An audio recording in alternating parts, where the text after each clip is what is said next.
Olá, amigos da Casa do Caminho. Muito bom estar com vocês. Agradeço à Casa do Caminho a confiança e o interesse em que eu possa contribuir com vocês, ainda que eu acredito que tudo que a gente faz aqui, acho que o primeiro beneficiado sou eu mesmo, né, o palestrante que tem contato com o texto, mas eu espero que através dessa experiência eu possa também estimular em você a vontade de estudar mais, a vontade de se conhecer mais e conhecer um pouco mais sobre a doutrina espírita, sobre Cristo, sobre tudo aquilo que tange a nós nesse caminho de conhecer ao nosso grande mestre, conhecer o nosso grande Pai, né?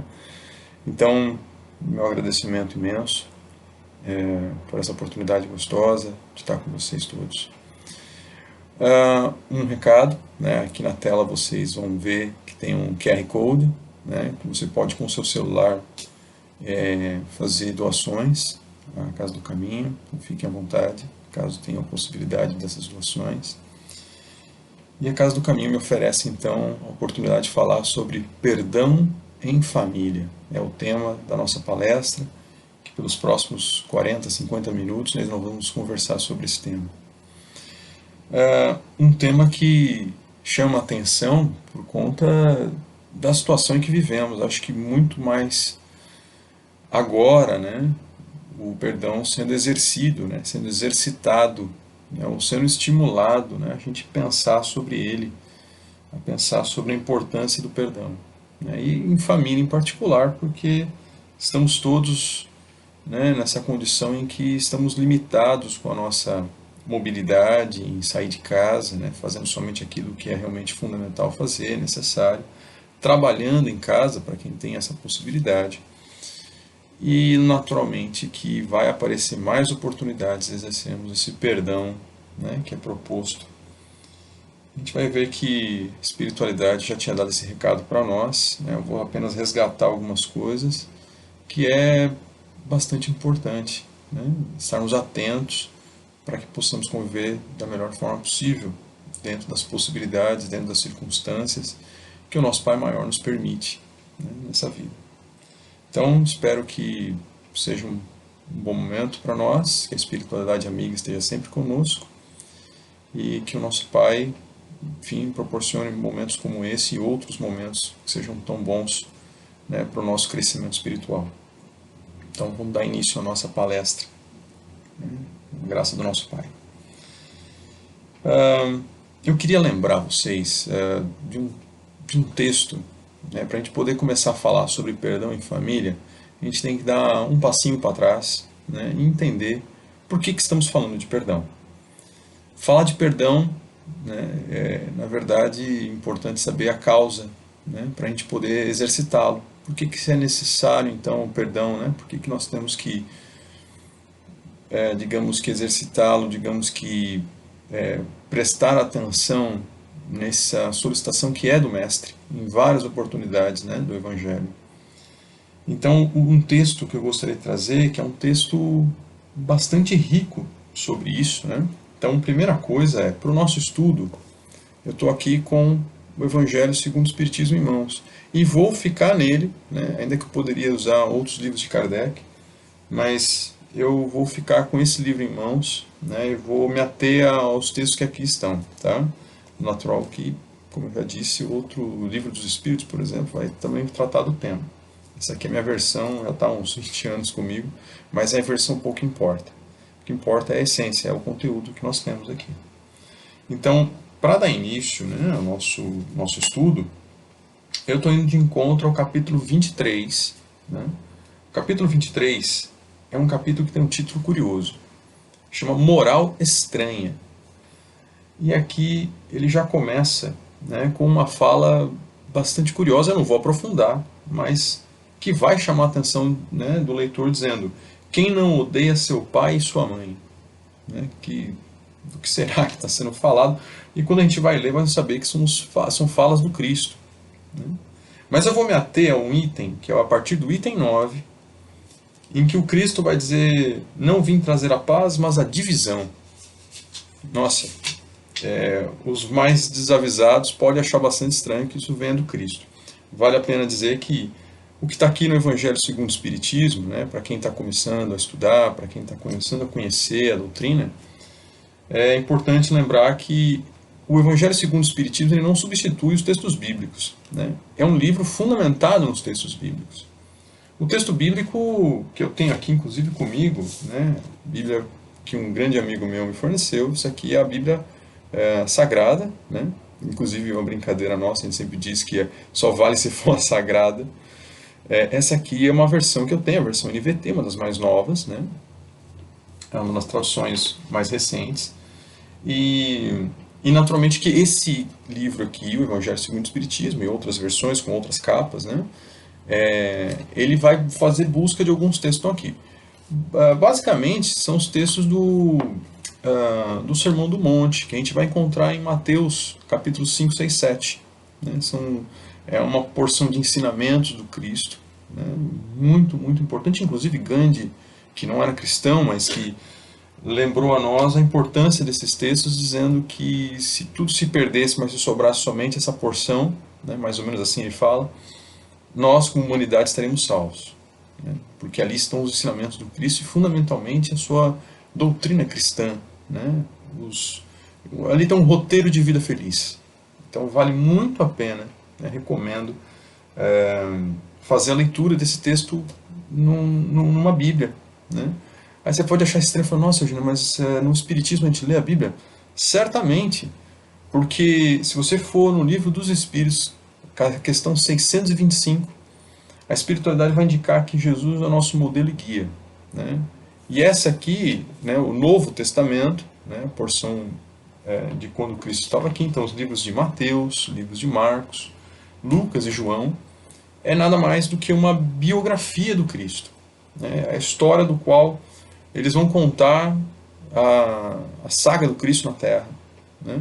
E lá, em particular no livro de Mateus, esses capítulos que eu citei, 5, 6, 7, então o Sermão do Monte, né? Que, como eu disse, você vai encontrar aqui também.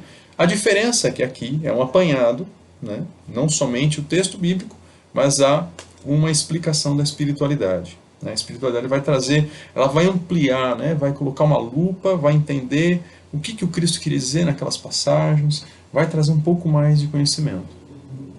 Por que a espiritualidade teve esse interesse em fazer isso? Né? Porque o Cristo não disse tudo. Quem lê o finalzinho do livro de João vai saber disso. O Cristo falou, né? João escreveu lá, que o Cristo afirmou que ele não ia dizer tudo naquele momento, porque não era ainda a hora, né, de dizer tudo. Os discípulos já tinham dificuldade, né? Cristo usa aquela figura de linguagem da mostarda, né, da fé deles que era muito pequena, e eles naturalmente tinham muita dificuldade de compreender, né, tudo aquilo que o Cristo estava trazendo, aquelas parábolas todas, e o Cristo sabia, né, que os ensinamentos dele não eram ensinamentos para aquele momento específico. Né? Se hoje nós estamos há mais de 2000 anos, né, do nascimento dele, e estamos falando dele ainda, ele sabia que o texto dele ia ficar, eu digo, não o texto dele, né, mas eu digo a história dele, né, porque ele não escreveu, ele pessoalmente não escreveu nada, mas ele sabia, né, que a história, tudo que ele havia trazido, iria perpetuar, né, e ainda vai por muito tempo. Né? Então, o que nós fazemos aqui, o que Kardec está propondo nesse livro, a espiritualidade, junto de Kardec, é a ampliação desses conhecimentos. Então, primeira coisa para a gente se fundamentar no texto e entender. Então, agora vamos lá no texto proposto, que eu estou aqui trazendo para a gente estudar. Eu vou ler um trechinho, alguns trechinhos, só para dar fundamento à questão do perdão. Então, o texto é: não vim trazer a paz, mas a divisão. Né? Um tema muito curioso. E logo no item 9, no comecinho, faz um resgate daquele texto bíblico. Né? O Cristo está falando assim, ó, conforme Mateus escreveu: não penseis que eu vim trazer a paz sobre a terra. Eu não vim trazer a paz, mas a espada. Porque eu vim separar o homem de seu pai, a filha de sua mãe, e a nora de sua sogra. E o homem terá por inimigos os de sua casa. Isso aqui está em Mateus, capítulo 10, versículos 34, 35 e 36. Né? Então, a primeira coisa que chama muito a atenção é o Cristo falar algo dessa natureza. Né? Afinal, sou estranho quando sai da boca dele uma coisa assim. Né? O que ele estaria dizendo que ele veio para separar, né, mãe, a filha de sua mãe, a nora de sua sogra. Bom, é o que eu proponho a gente estudar um pouco, né? Primeiro entender. Logo no item 11, então eu pulei do item 9, né? Tem um texto aqui inicial, e no item 11 começa assim, ó. Foi Jesus a personificação da doçura e da bondade. Ele que não cessou de pregar o amor ao próximo. Né? Ou seja, nós temos primeiramente um texto que soa bastante estranho. Né? Então vou primeiro fazer uma reflexão aqui sobre, afinal, o que o Cristo está querendo dizer. Né? Bom, em nenhum momento a gente conhece textos em que o Cristo incita a violência ou guerra, uma coisa assim. Então é estranho, né? Ele fala algo e o Cristo tinha como um bom professor, né? Um bom mestre que era, ele tinha essa ideia de chocar em muitas vezes. Basta ver as parábolas, basta ver muitos dos textos, o Cristo choca, né, os seus discípulos com ensinamentos dos quais nos faz pensar. Então, a primeira coisa que a gente pode se confundir ao ler um texto bíblico ou ler um trecho desse é achar que o Cristo está enganado. Né? Achar que aí é que é importante a gente entender, né? Aí aquela proposta, né, de Sócrates de que eu só sei que nada sei.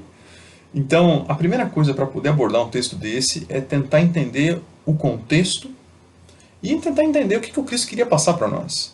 Né? Se a gente acha que o Cristo está incitando a violência, acho que a gente precisa repensar essa ideia. Né? Porque o próprio texto ali, a espiritualidade já começa dizendo, peraí, ele que falou de bondade, ele falou, né, uma vez um rapaz aborda o Cristo, né, e chama ele de bom mestre, e ele fala, não, bom não sou eu, bom é o Pai. Né? Imagina que ele, na sua humildade, ele não admite o termo bom, ainda que ele aceite mestre, porque é o que de fato ele foi para nós, né? E ainda é. Mas bom, ele dá esse adjetivo ao Pai. Então, primeira coisa, se o Pai é bom e enviou ele para nos ensinar, ele não poderia estar desalinhado, ele não poderia estar em discordância com o Pai maior. Né? Então, aqui cabe um pensamento, cabe a gente refletir um pouco sobre um texto desse. Por que é que ele estava dizendo isso? Né? Da onde que ele estava tirando essa ideia e por que isso era importante para os discípulos? Né? E, bom, primeira coisa, porque a moral é estranha. Né? O primeiro texto parece ser estranho, mas não é. Cristo estava tentando trazer para a gente que, ao trazer algumas verdades, né, trazer algumas coisas novas, iriam realmente causar conflitos. Acho que aqui que mora a questão. Não é que o propósito dele era trazer a violência ou trazer, né, a espada, né, porque se você lê literalmente o que ele está falando, você fica com essa impressão. Então, não era essa a proposta do Cristo. Né? Aí eu vou pegar aqui novamente o texto, porque tem uma passagem muito interessante. Né? Ele vem falar o seguinte, né? Toda ideia nova, aí no item 12, toda ideia nova encontra forçosamente oposição. Isso aqui é muito legal a gente entender.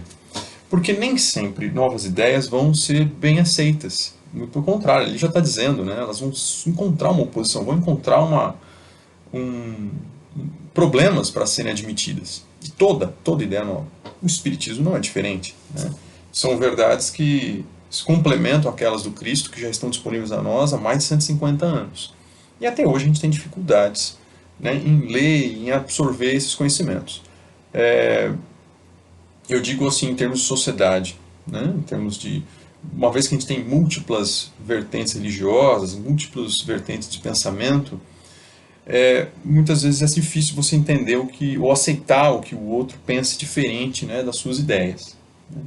Uma das coisas que o Espiritismo faz é justamente ampliar esse pensamento e fazer com que a gente absorva tudo isso. Então, o primeiro aspecto aqui que acho que também é legal a gente falar é de que o Espiritismo não é bairrista. Né? Ele não, digamos que ele não somente olha por quem é espírita. O Espiritismo acolhe toda e qualquer crença. Né? O importante é que o indivíduo possa fazer reflexões internas, fazer reflexões pessoais, né? E admita aquilo que de fato é bom para si. Paulo de Tarso, em uma de suas cartas, disse isso, né? Que era importante acessar tudo, mas nem tudo me convém. Então, por isso que a exercer a tolerância, né, na sua máxima elevação, ou seja, da maior forma possível, é fundamental. E está em linha com as ideias do Espiritismo, né? Eu não vou negar as crenças outras, eu não vou negar porque o outro pensa diferente, porque tem uma bagagem diferente, porque pensa, tem uma cultura diferente. Eu não vou negar isso, né? O outro tem a sua individualidade, eu tenho a minha. Bom, então o Cristo vai trazer isso, né? E natural que não somente ele, o Espiritismo, a própria o próprio cristianismo, né?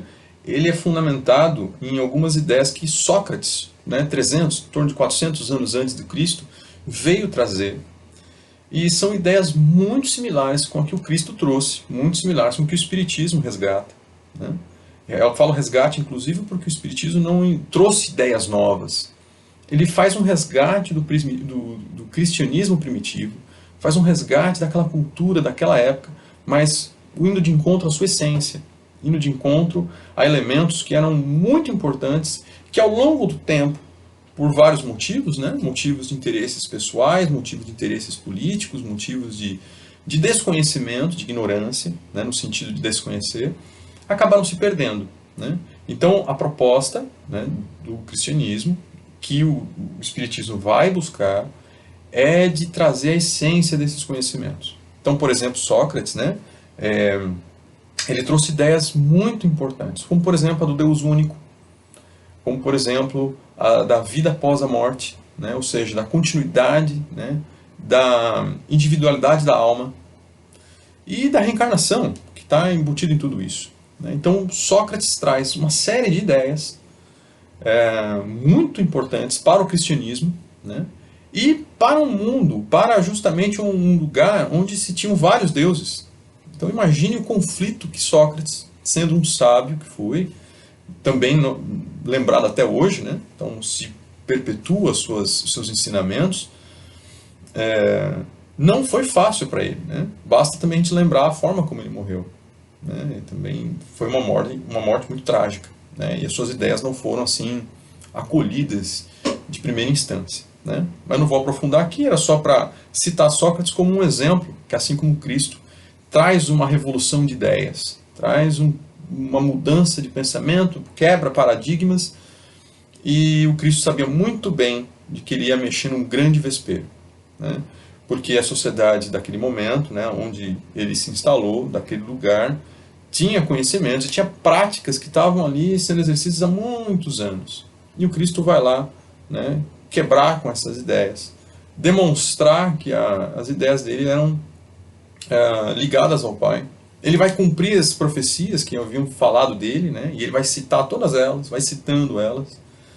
E é muito interessante que, por exemplo, o Cristo vai fazer aquela ideia, quando a fala dele, né, de quando ele menciona que ele é o caminho, a verdade e a vida, né, que a salvação aconteceria através dele. Isso é uma questão muito interessante quando a gente coloca no contexto para entender, né, onde ele estava. Então Cristo estava, né, junto dos seus semelhantes, né, dos judeus, e que eles tinham todo um ritual, né, para perdoar pecados. Olha o tema do perdão aparecendo aí. E existia um momento muito particular que era da Páscoa, né? Então, para se perdoar, né, antes do Cristo vir, naquele momento que existia o templo, um servo deveria ser sacrificado, levado à frente de um sacerdote. E então esse sacerdote, que tinha lá seus plenos poderes, né, ditados pela sociedade, é ele quem livrava esse cidadão dos seus pecados. Só que, por exemplo, você adquiria um servo naquela época, né, um bichinho para que fosse imolado, para que fosse tendo o seu pescoço cortado, e esse sangue, então, que representava esse livramento, era caríssimo. Às vezes as pessoas tinham que trabalhar por um ano inteiro para chegar naquele momento, ter o dinheiro para comprar o servo e ir lá perdoar seus pecados. O Cristo vem trazer uma ideia nova, né? Ele vai falar que não era mais por aí, que ele agora era o caminho. Os pecados iam ser resolvidos através dele, né? Então isso choca, né, uma vez que ele vem trazer ideias novas. Então ele quebrou com aquela ideia de comprar o servo, de levar à frente o sacerdote, né? Ele quebra com uma instituição. né? Ele simplesmente está abolindo isso, né? A gente vê hoje na nossa sociedade meios em que se transformaram por conta, por exemplo, do advento da internet, né? Antes a gente fazia compra somente no estabelecimento comercial, agora você compra pela internet, né? Então, só um exemplo de como que algumas instituições simplesmente têm que se moldar, têm que se mudar, né? Olhando para a nossa sociedade de hoje, perante as novidades que vão aparecendo, né? O advento do celular, quantas coisas a gente não alterou na nossa vida depois que ele chegou na nossa vida, né? Enfim, aí tem uma seara de reflexões muito grande. Muito bem. E o Cristo, então, traz essa ideia. Então, quer dizer, a ideia da espada não é que ele estava propondo guerra. A ideia da espada é que ele sabia que, ao trazer ideias novas, ele ia encontrar muita resistência. Ele ia encontrar muitos problemas para que aquelas ideias fossem, então, admitidas. Pois bem. E aí, ele vai falar aqui no item 16, ainda estou lá no capítulo 23, né? Vou pegar aqui para a gente ler mais um pedacinho. E aí ele vai falar o seguinte, ó. Item 16 está dizendo assim, ó. Quando Jesus disse, não creais que eu vim trazer a paz, mas a divisão, seu pensamento era esse. A espiritualidade explica, né? Não creais que a minha doutrina se estabeleça pacificamente. Ela conduzirá a lutas sangrentas, das quais meu nome será o pretexto, porque os homens não me terão compreendido, ou não terão querido me compreender. Os irmãos separados por sua crença tirarão a espada um contra o outro, e a divisão reinará entre os membros de uma mesma família, que não tiverem a mesma fé. Eu vim lançar o fogo sobre a terra para limpá-la dos erros e dos preconceitos, como se coloca fogo num campo para nele destruir as más ervas, e tenho pressa que ele se acenda para que a depuração seja mais pronta. Porque desse conflito a verdade sairá triunfante, a guerra sucederá à paz, o ódio dos partidos à fraternidade universal, às trevas do fanatismo, à luz da fé esclarecida. Aí uma explicação que acho que agora não tem mais argumentos, né, para que a gente possa pensar que o Cristo estava ficando maluco incitando a gente à guerra, né? Ele estava, na verdade, justamente indicando para nós, olha, não vai ser fácil, não vai ser simples, não vai ser imediato, não vai ser tranquilo, mas é necessário, eu tenho pressa porque essa renovação ela tem que acontecer. Lá no livro dos Espíritos, tem, na terceira porção, né, tem as leis morais, e existe lá uma lei chamada lei de destruição, que honestamente quando eu comecei a estudar a doutrina espírita foi uma das leis que mais me chamou a atenção. Mas é uma lei muito natural, e acontece isso de uma forma muito intensa na nossa vida que às vezes a gente nem percebe. A lei de destruição, ela é necessária para que o novo apareça. Porque se o velho não é destruído, se o velho não é tirado de cena, né, o novo não tem como aparecer. Então Cristo, ele veio quebrar, ele veio destruir algumas velhas ideias, velhos conceitos, e por isso que essa transição, né, essa renovação, ela nunca é tranquila. Pelo menos nós, diante do nosso conhecimento, diante do nossa evolução espiritual que nos encontramos na Terra, a gente ainda não consegue absorver esses conhecimentos de uma forma tão fácil assim, né? Pois bem, então o Cristo sabia que muitas lutas iriam acontecer em nome dele. E muita a gente vai, se a gente voltar na história, a gente sabe disso, né? Muitas lutas aconteceram quando Cristo estava por aqui, ainda que estava por aqui, mas menos depois, né? Os textos bíblicos, né? Para a gente relembrar também um pouquinho, a reforma protestante, ela foi acontecer muito, foi em 1700, né? Mais ou menos. Eu não me recordo agora muito bem, mas acho que é 1600, 1700. E ela foi acontecer, ou seja, quase 2000 anos depois que ele esteve aqui. E ela é muito importante, porque até aquele momento, para você ter acesso a esse livro aqui, né, a Bíblia Sagrada, ou os textos, né, que os apóstolos escreveram, você só teria a chance de conhecer eles através de um sacerdote. Né? Então você teria que ir até um templo, uma igreja, enfim, quem detinha esses livros, que eles transmitiam o conhecimento deles. Então nós não tínhamos em mãos, nós não tínhamos condições de fazermos nossa leitura, como estamos fazendo agora, não tínhamos essa liberdade toda para tomar um texto desse, fazer uma leitura, e uma reflexão sobre, e uma discussão, um diálogo, né? Isso só veio acontecer depois da Reforma Protestante. Então, veja que esses conceitos, essas ideias, elas permaneceram, digamos assim, restritas, né, a um público muito pequeno. E depois, quando isso ficou público, quando isso ficou realmente, foi para a mão de muitas pessoas, várias vertentes apareceram, né? Então o Cristo sabia que tudo isso era passível de acontecer, né? Mediante o nosso livre-arbítrio, né, porque destino não existe, apenas alguns traços dele, o Cristo sabia que a gente poderia fazer escolhas ruins, né? Ou seja, deter esse conhecimento, esse texto, para que uma pequena parcela pudesse controlar a grande massa, era uma possibilidade, mas isso é inerente ao nosso conhecimento. Por quê? Porque nós estamos num mundo chamado de provas e expiações, né? Se você for, por exemplo, no Evangelho segundo o Espiritismo, eu não vou aprofundar também isso aqui, porque eu quero falar ainda do perdão. No capítulo 3, item 13, vai ter um item específico sobre o mundo qual habitamos. A Terra, né, desculpa se eu estiver dando uma má notícia, mas a Terra não é um resort, não é um lugar onde a gente veio passar férias, né? É mais se assemelha a uma escola ou a um hospital, onde a gente veio tanto estudar, como estamos fazendo aqui agora, todos nós, ou também nos curar de problemas adquiridos em momentos anteriores, né? De coisas que ainda estão amarrados no nosso perispírito, no nosso psiquismo, né? E que a gente precisa, de alguma forma, se livrar disso. E através da renovação do conhecimento, né? Das possibilidades que nós temos na Terra, isso vai se depurando. Então é parte de um mundo de provas e expiações, né? As imperfeições, as paixões desordenadas, né? Apegos materiais, né? Para a gente só citar aqui alguns. E tem um elemento também que é muito comum, né? Acho que, como eu falei, por questão de ignorância, por questão de ignorância no sentido de falta de conhecimento, de não nos conhecermos bem, é um elemento chamado vingança. E isso acontece, né? Por incrível que pareça, dentro de uma família. Muitas vezes acontece dentro do ambiente familiar, elementos, né, de vingança. E o que é a vingança, né?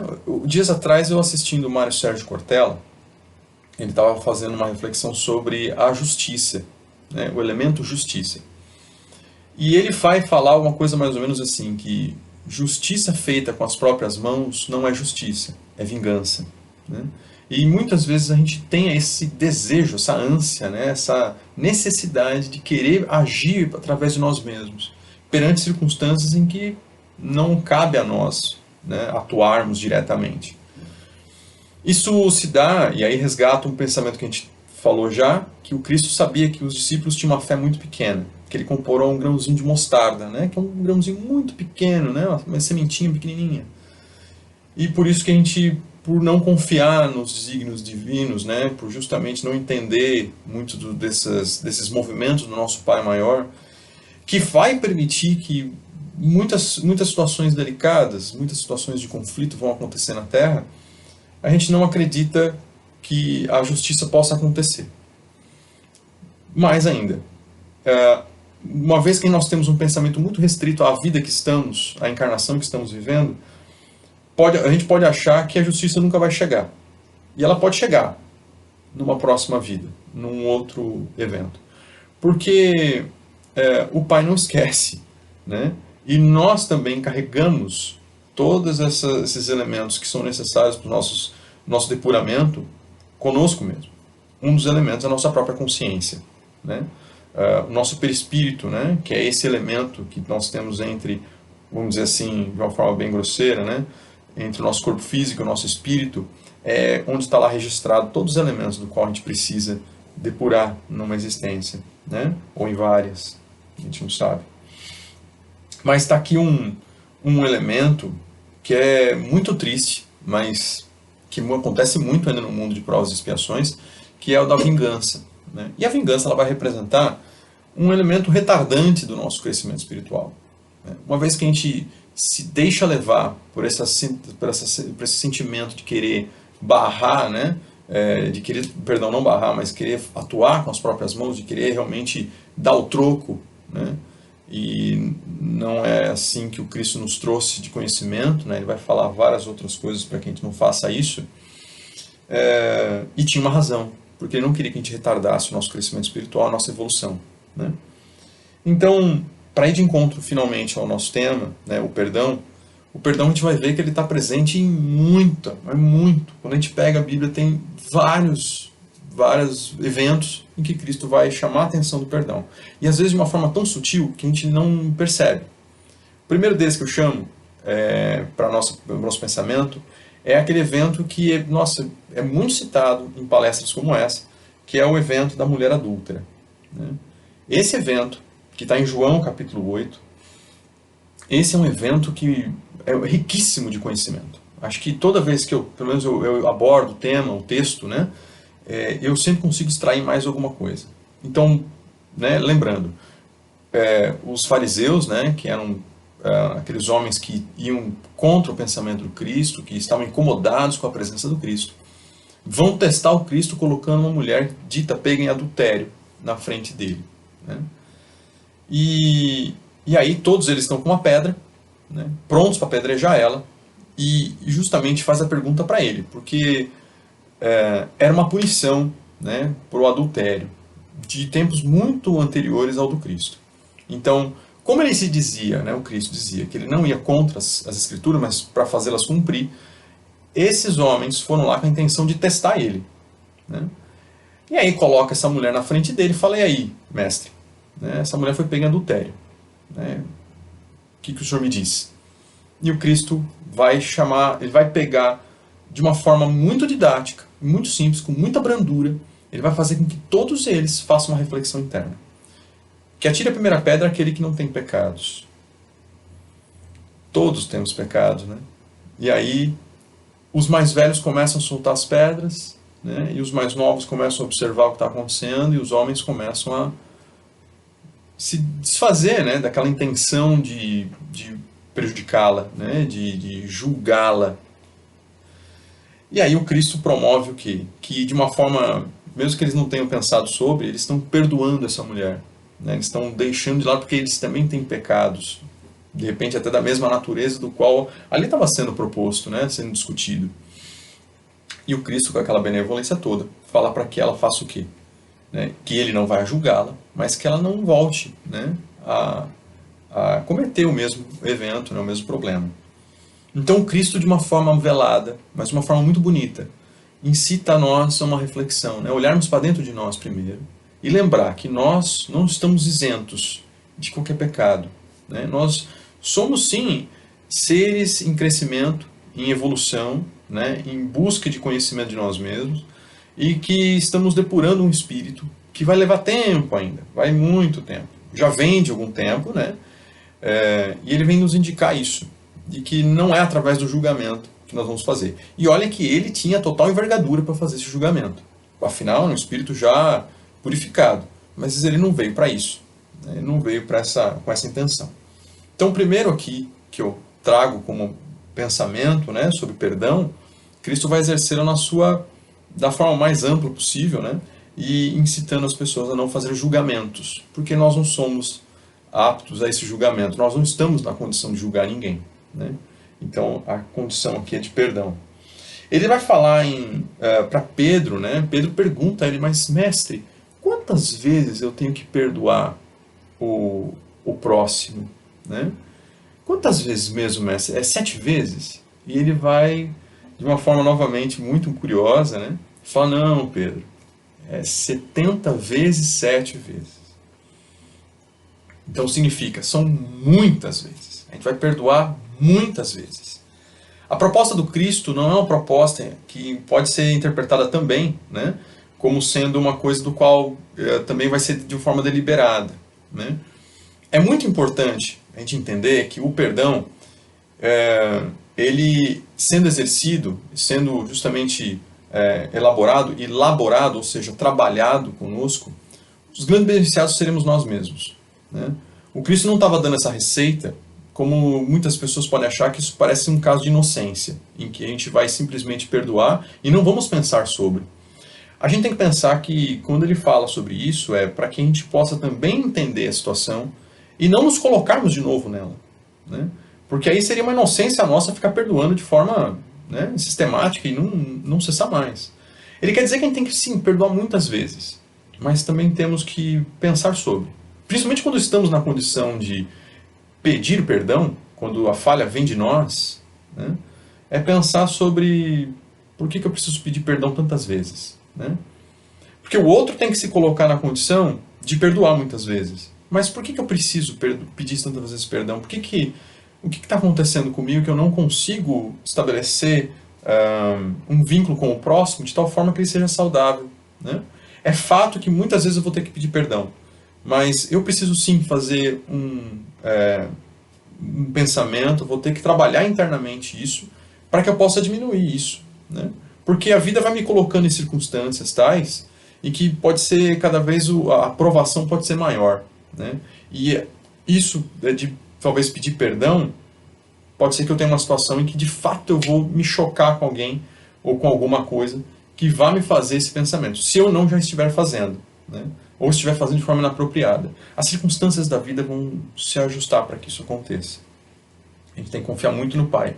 E o Cristo não estava propondo nenhum trabalho aqui que fosse inocente, porque nós não nos devemos colocar em situações delicadas, né? É aquela ideia de que você tem que ser pacífico, né? Pacifista, na verdade. Ou seja, você tem que prever a paz entre as pessoas, mas não com um fundamento de inocência, sem que eu possa, para que eu possa me proteger e não me colocar novamente numa condição triste, numa condição delicada ou desgostosa, né? Depende muito das circunstâncias. Cristo vai falar de perdão novamente na oração dominical, aquela que todo mundo conhece, né? Quando a gente vai fazer uma prece, né, ele recomenda para que nós façamos o famoso, conhecidíssimo Pai Nosso. E lá no finalzinho, ele vai trazer o perdão de novo. E o perdão aparece lá de que forma, né? Perdoa as minhas dívidas, Pai, na medida em que eu perdoo os semelhantes, né? Então aqui tem um outro ensinamento do Cristo.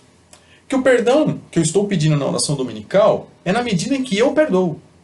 Se eu não consigo perdoar o próximo, como é que eu posso querer que ele me perdoe? Essa é uma reflexão muito interessante. Inclusive no Evangelho segundo o Espiritismo, no finalzinho dele tem uma coletânea de preces. E a primeira delas é justamente a oração dominical, né? O Pai Nosso. E ele vem num formato estendido, né? Ele vem num formato em que frase por frase é explicado. E tem uma explicação para essa frase lá, né? Para que o perdão seja exercido de uma forma muito ampla, né? E que nós seremos perdoados, porque como na mulher adulta eu falei, né? No caso dela, como que eu posso querer ser perdoado se eu não perdoo?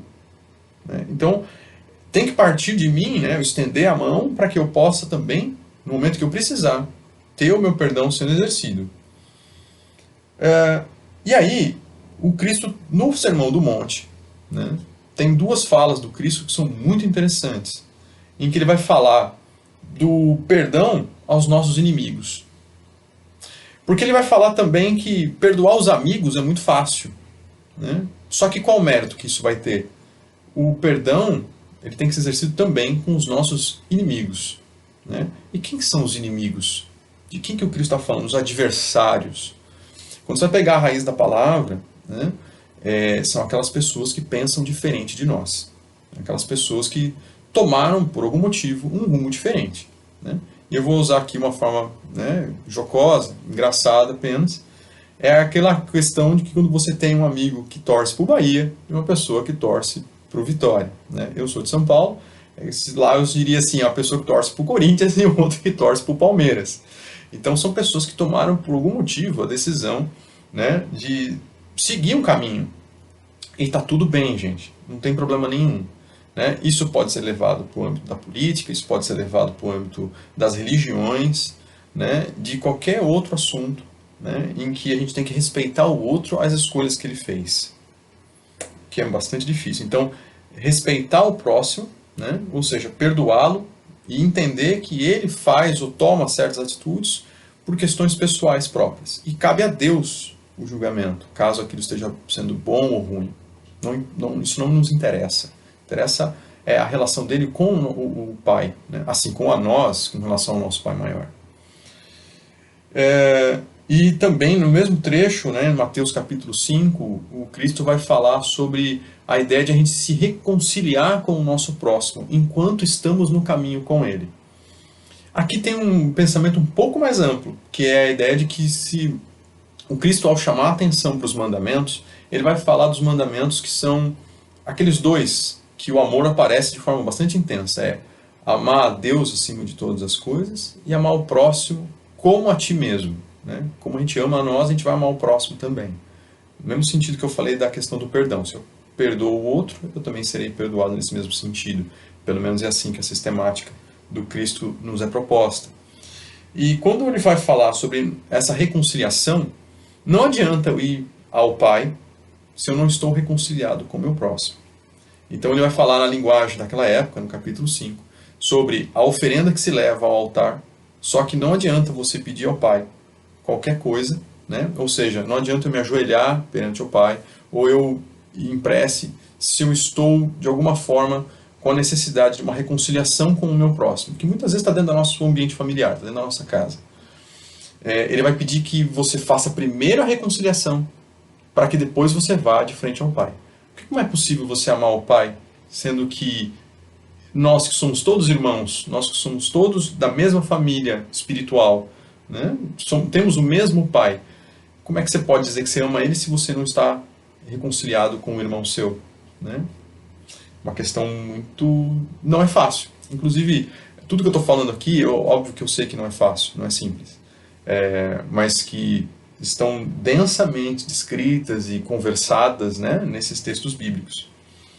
Cristo vai mostrar para Pedro, num outro evento, né, no evento em que ele está próximo, né, de ser julgado, de ser levado para o julgamento dele, em que no momento em que os soldados, né, chegam para levar o Cristo, Simão Pedro, né, na ânsia de querer defender o Cristo, né, ele puxa uma espada e corta a orelha de um soldado. E o Cristo fala para Pedro, Pedro, embainha a tua espada, né, volta a tua espada na bainha, porque com ferro fere, né, com ferro será ferido. E Cristo vai lá e repõe a orelha, né, recoloca a orelha do soldado, né, refazendo aquilo que Pedro tinha feito. Então, Pedro, novamente, né, resgatando aquele comentário inicial, não é através da violência que o Cristo vai transformar o mundo. Exemplo, por exemplo, também como Gandhi. Né? Gandhi, novamente lembrando ele aqui hoje, ele fez toda a libertação da Índia em relação à Inglaterra sem pegar uma arma, né? Sem incitar violência. Foi uma guerra silenciosa, uma guerra pacífica. E finalmente na crucificação, novamente o perdão aparece. Né? Quando Cristo, já na cruz, ele vai pedir ao Pai, Pai, perdoa-os, porque eles não sabem o que eles fazem. Né? Imagina que o Cristo, sendo governador espiritual do orbe, que cuida do crescimento e evolução espiritual de todos nós, e fomos nós, representados pela sociedade naquele momento, que colocamos ele numa cruz. Né? Naturalmente que por conta do nosso desconhecimento, da nossa ignorância. Por isso que ele fala que para que o Pai nos perdoasse, porque nós não sabíamos o que estávamos fazendo. Então veja que o Evangelho, o Cristo, ele usa o perdão em várias situações. E ele sabia que nós teríamos muitos eventos em nossa vida em que o perdão deveria ser exercitado e sendo posto em prática. Né? Então, a doutrina espírita que resgata o cristianismo, que resgata esses conhecimentos do Cristo, vai também trazer o perdão como um dos elementos fundamentais para uma existência pacífica e valiosa, né, nessa encarnação, nesse mundo em que estamos, que é a Terra. E aqui, para a gente já começar a encerrar, o perdão, ele não significa esquecer. O perdão significa ressignificar. Por quê? Porque quando a gente esquece, estamos na posição de executar um problema, executar alguma situação que vai nos colocar na situação de pedir perdão. Quando a gente esquece o que a gente faz, a gente comete de novo. Então cabe a nós pensar sobre o que fazemos. E quando a gente está na posição de conceder o perdão, quando a gente esquece também, a gente permite que aquilo possa vir a acontecer de novo. Então não é importante esquecer. é importante que a gente ressignifique, que aqueles elementos ainda estarão conosco, aqueles traços do evento, eu não estou pontuando nenhum aqui, mas eu citei vários, né, que Cristo mostrou com a própria vida, mostrou com os próprios movimentos dele o quanto era importante perdoar, que a gente possa pensar sobre isso. O quanto nós podemos ser beneficiados pelo perdão. E, como eu disse, o primeiro beneficiado somos nós, quem concede o perdão. Porque nós nos livramos, nós permitimos que o outro seja como é, nós permitimos que o outro tome suas atitudes e que ele tenha ali o seu conhecimento ainda para ser burilado, para ser ainda trabalhado. A nós cabe não nos colocarmos mais numa condição em que seremos alvo de um problema, né? Que seremos novamente, estaremos à mercê de uma situação triste e dolorosa, né? Que não é essa. O Cristo não faz uma propaganda ao sofrimento, muito pelo contrário, né? É para que a ideia de salvação é de realmente nos livrarmos desses problemas. Então aqui eu acho que cabe, para a gente, como disse, fechar, um primeiro passo, né? E eu vou trazer, para a gente poder encerrar, um texto que também está no nosso Evangelho segundo o Espiritismo, agora está no capítulo 9, né? E é um texto que vai nos trazer, eu estou no item 7, o texto chama A Paciência. E dias atrás, lendo o texto, já me preparando para fazer essa palestra, eu me deparo com um texto maravilhoso, né? E olha aqui o que a espiritualidade nos traz. Sede pacientes. A paciência é também uma caridade, e deveis praticar a lei da caridade ensinada pelo Cristo, enviado de Deus. Caridade, que a gente vai tentar entender um pouco por que o Espiritismo fala tanto em caridade, né? Olha só isso. A caridade que consiste na esmola dada aos pobres é a mais fácil das caridades. Mas há uma bem mais penosa e, consequentemente, mais meritória. Perdoar àqueles que Deus colocou sobre o nosso caminho para serem os instrumentos dos nossos sofrimentos e colocar nossa paciência à prova. Então vai também exigir muita paciência da nossa parte para que nós tenhamos sucesso nesse evento, né, nesse momento que estamos na Terra. Nós seremos muito testados, né, por isso. Então, meus amigos, para poder encerrar, eu vou aqui colocar uma música para a gente fazer uma prece e fechar a nossa palestra de hoje, né? Meu agradecimento a todos vocês. Então, que se você se sentir confortável, pode fechar os olhos, fique à vontade. Que a espiritualidade que nos acompanha, a espiritualidade amiga, esteja sempre conosco.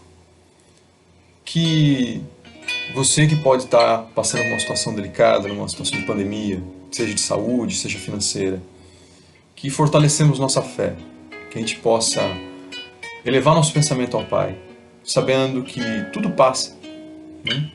A gente tem que dar, sim, o primeiro passo a nos fortalecermos, a nos estarmos sempre juntos, a fazer o melhor dentro das circunstâncias, que é isso que o Pai espera de nós, que a gente seja representantes dele na Terra, para que a gente possa ser instrumento de paz e de sabedoria.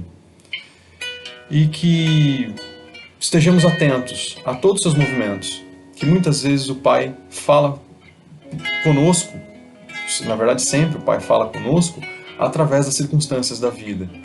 E que estejamos aptos e preparados para o dia que chegar essas provas, essas expiações.